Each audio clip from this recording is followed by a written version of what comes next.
There's an extraction right here, relentless. That's in front of you.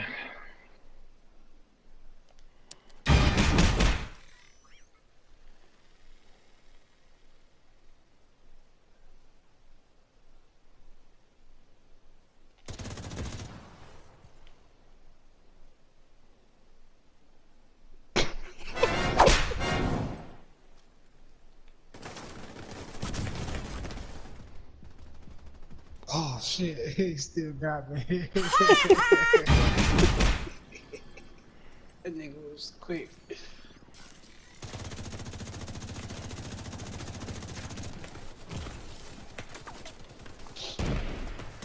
It's about 2 or 3 of them at that extraction though. Well, here it will come on back. Why the fuck?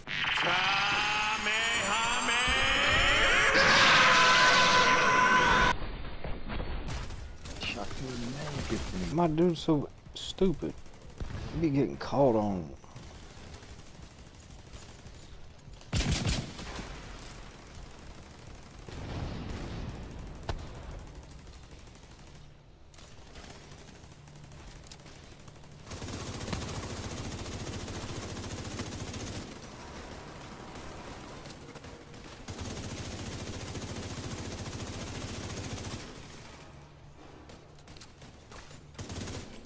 My little turret's nasty. What is up, Gorilla Nation, and welcome back to another Division 2 build video. But if you would be so kind, show some love to that like button. Also, smash that sub button if you happen to be new to the channel. And don't forget to reach up there, trigger that bell, and turn on post notifications. So that way you never miss a live stream or a video that is uploaded. Well, I have a one-shot sticky in PvP, but I'm sure a lot of you are wondering what it would do on PvE as well. And also keep in mind, this is without having to utilize hardwired. You get, at a disadvantage using the hardwired. Of course, it does have its ups, but you can actually essentially get a stronger skill build than having to result in using hardwired. Also, we'll start out with the specializations. Most people will assume to pick the demolitionist, and you would be incorrect. Now, in PvP, 1,028,000, and then in PvE, 4,673,000, and that is with the demolitionist. Now, you will only be slightly less in damage, and I mean ever so slightly. 1,017,000, so what, 12,000 less.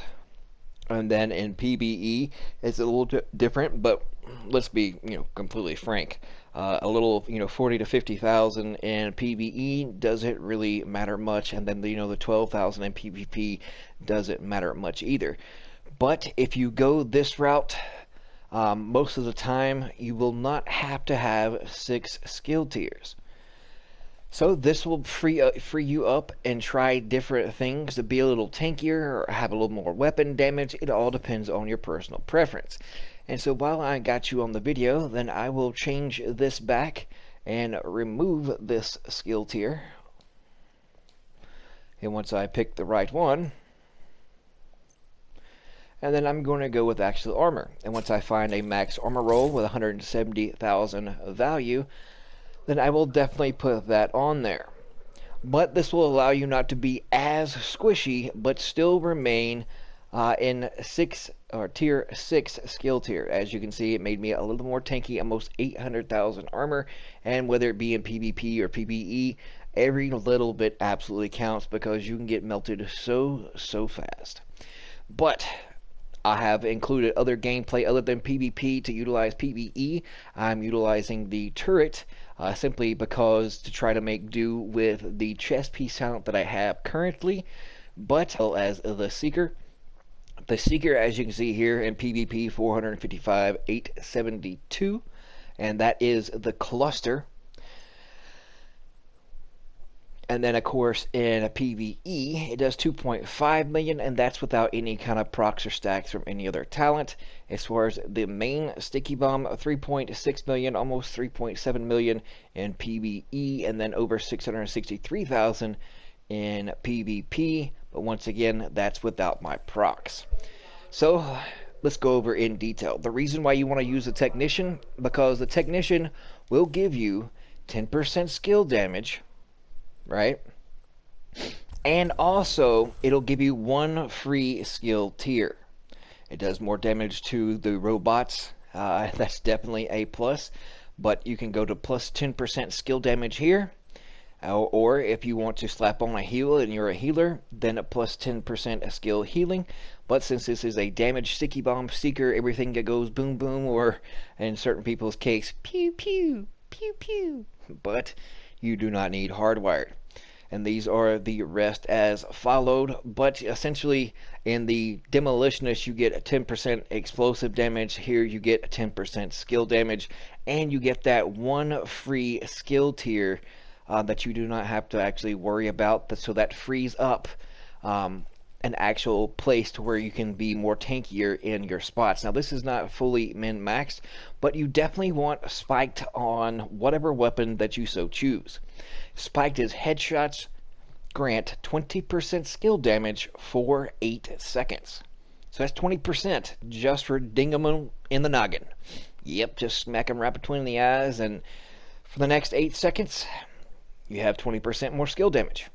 Now, to complement that, I'm utilizing this Hana U Corporation backpack with perfect combined arms. Shooting an enemy increases total skill damage by 30% for 3 seconds. And even though it's only 3 seconds, it's consistent. So what I do, and you'll see in like some of the gameplay as far as the PvE sections of it, is you can launch your seeker, or if you're setting a trap and you're getting pushed, like in that one clip, right? If you're not absolutely weak and don't want to stick your noggin up to get it completely melted off, what you can do is, while they're advancing up, about to step in the trap, you can ding them once or twice. As soon as right before they get there, bada bing, bada boom, or like in the Seeker's case, you see your Explokachu going after them, and right before it gets there, you know, when they try to dive out of the way, you can ding them in the noggin or anywhere, and that's 50% skill damage just off your weapon talent and this one particular chest piece. And keep in mind, none of this is min-maxed. So for 2 pieces, you get 10% skill haste and 10% skill damage. If you go with the 4 hardwired pieces, or even 3, that's when I go to give you skill haste and 15% skill damage. But on this particular piece, the highest roll that I have is 5.7% skill damage. It goes up to 10. Of course, 10.1% skill haste, critical hit chance. It definitely does help out, especially if you use the right attachments, and that gives you 15% crit chance just on the weapons alone. So every little bit of damage counts, but in this case, you're only using your bullets in order to proc the 2 talents on your weapon and your backpack.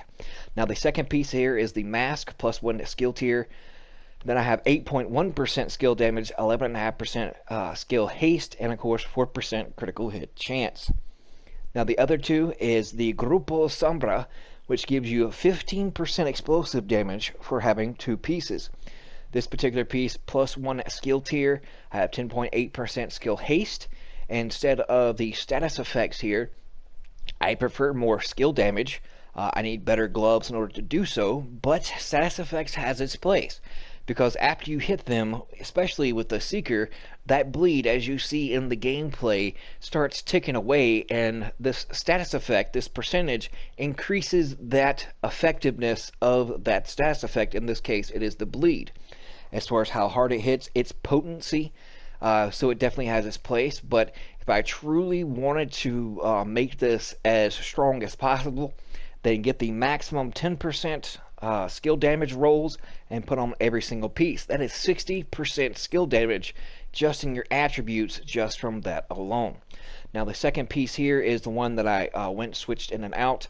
It's just more or less a filler piece. As you can see, I'm still missing 10% skill damage just on the knee pads alone. And I'm just looking for one with skill haste already on it.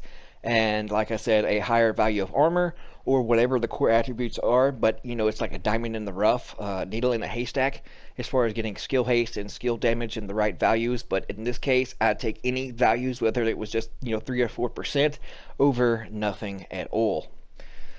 So moving on, one piece of Vibenware gives you 10% skill damage. On this particular piece, 7.1% skill damage. And of course, as always, you would want skill haste or status effects and instead of the headshot damage, but I'd probably go over skill haste. That is my go-to and the main two things that I think would be and make this build even more potent, and that would be stacking skill damage and skill haste. Now moving on to the sixth and final piece, and still I'm looking for a better chest piece here, but I did have the max roll as 10% skill damage, only 7.4% skill haste, so in this case I'd want more skill haste. And that is by way of mod slot. So if I can get skill haste over headshot damage and then get a better mod with skill haste on it, then we're cooking with Crisco. But as of right now, as you see in the PvE gameplay, I was utilizing tamper-proof with the turret here, because even with the heavies that come around that try to immediately stomp it, when they go stomp it, even on challenging, it brings them to their knees. Enemies that walk within 3 meters of your hive, turret, or remote poles are shocked. Arm time is 5 seconds. Cooldown per skill is 10 seconds. Which actually works out really, really nice at that. So with this particular chest piece, it kind of gives you more leeway as far as using multiple skills and not have to just use ones that go boom boom. Such as, the Seeker, excuse me, the Sticky Bomb, clusters, the Bombardier drone, the mortar turret, things of that nature. So this gives you more to be more fluid and viable as far as just switching your skills in and out. In this case, Sticky Bomb turret or cluster Seeker mines and turret. Especially on PvE, I'd probably go with the cluster Seeker mines because it gives you 10 and each one hits for 2.5 million, and that is before that 50% skill damage bonus proc. So essentially, it's over 3 million once it hits a PvE, and that is the cluster. So it definitely works out really nice and handy. But if you want to go with the one single solo one, I believe in PvE it's around 4.6 million that it hits them for, and then of course the bleed ensues thereafter. But it all depends on your personal preference and what you choose to use. In PvE, I probably go with the clusters and the turret. And with that additional armor, it's not much, but a few bullets here and there for retreating and actually applying an armor kit or waiting something for to go on cooldown, and you only have a few seconds left in order to wait to do that. So it all depends on how you perceive and how you actually play. But you do not need hardwired. All you need is these brand sets here in any order whatsoever, and you're getting skill haste, skill damage, explosive damage, and a lot more of it than just using the 4 pieces of hardwired. Now, if I was going to go straight up boom boom, and I'm sorry, I know you're probably going to make fun of me in the comment sections for the whole boom boom thing, instead of the tamper proof, I'd probably go with kinetic momentum. And that is, when in combat, each skill generates a stack while active or not on cooldown. Stacks increase your total skill damage by 1% and total skill repair by 2%, up to 15 stacks. So you can essentially get an extra 15% skill damage out of this chest piece. If you want to go spark, you could, but you already have to damage enemies with the skill, so you have to use one skill in order to get 15% for the second skill. And I prefer, something that's a little different. So while they're like holstered, not on cooldown, they're just on your person, just sitting there chilling, waiting to go, out and play nice with the NPCs or other players, then they're building up these stacks. So that way, once you are ready to use them, you get a stacks of 15%. So there is no having to use one skill in order to apply it on your secondary skill, and then vice versa.